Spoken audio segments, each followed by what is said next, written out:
This is Jack C99 and today we're back for another brand new video, and welcome back to the channel, guys. Welcome back to the channel.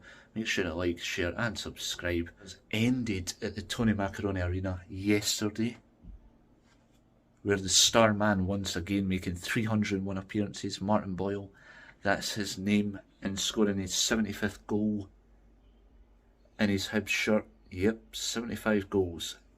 Beat that to the players in the Scottish Premiership. As you know, Hibs have came a long way, especially getting a win yesterday at Tony Macaroni Arena. The playing surface was fucking dreadful. I will say that now. There was a lot of people talking about that. It was dreadful, it was horrible. It wasn't the best because it was raining yesterday, so I can currently understand that. But there's a lot to talk about, like Dylan Venty's goal being offside. It was offside, technically. So once you see it back, and I will show you the picture right now.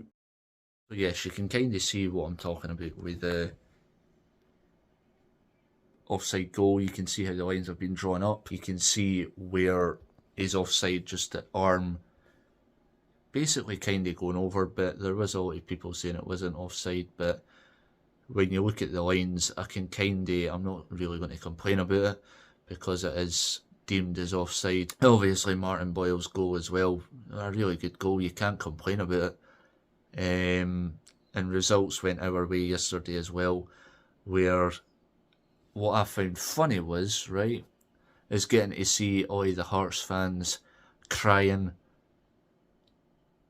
seeing their team getting beat at Pittodrie off Aberdeen. It was delightful because then Hibs went zooming up into 4th place in the Scottish Premiership. Mind the gap, because there's going to be a gap, because Hearts have got Celtic next and we've got St Johnstone. And if we keep this winning run going again, who knows? We could be on a roll of wins leading up to the derby this season, and I think we've got what it takes this time. We've shown that we can come back for a heavy defeat at Parkhead to them winning 1-0 at the Tony Macaroni Arena, which isn't an easy place. Players shouting at Paul Hanlon for wanting a penalty that was a handball. A handball. One thing about that, by the way, I watched Paul Hanlon's every move in the defence when I was watching the highlights. His arm is at his side. The ball bouncing off the ground and then onto his arm. That's not a penalty. So David Martindale, shut up. I'm sorry, but I have to say that because David Martindale thinks it was a penalty. Well, no, it wasn't.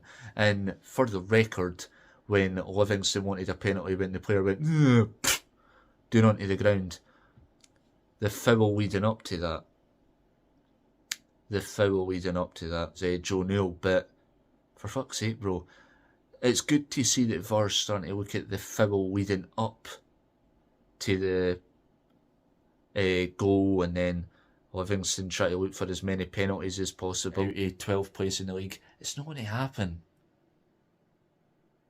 It's over. Because Hibs have won it before you know it. It's just a pity that Dylan Venty's goal was offside, but you look at that and you're like, well, we've still got the 3 points. We're 4th in the league, as I'm speaking right now. We're 4th in the league. We've earned that. Like, you can see how Hibs have kind of saw this. We've got a manager that sets the team up after coming out of a heavy defeat for Parkhead to coming back. So we've kind of seen a change around at Hibs. Somebody knows what he wants, and there is a few things that I want to talk about, like this striker that we're wanting for Brighton Hove Albion right here. This other player that I seen earlier in the week, the Australian player right here. So you can kind of see that there's a lot going on, and obviously the Brighton player, Wilson, and the other one that I just showed you, what Nick Montgomery wants to do. You can see what he wants to do. He wants to bring in fresh in blood, basically brand new players. He wants to bring in his own players. I can understand that from the heart. can understand that. So he is thinking. Obviously, Bill Foley, there was more news on that as well. After seeing Celtic getting beat 2-1 at Rugby Park today, that is a good result for Kilmarnock. Kilmarnock beating Celtic at Rugby Park twice this season and also beating Rangers, so they've had a good start to the season as it goes. Kend as well, beating Livingston.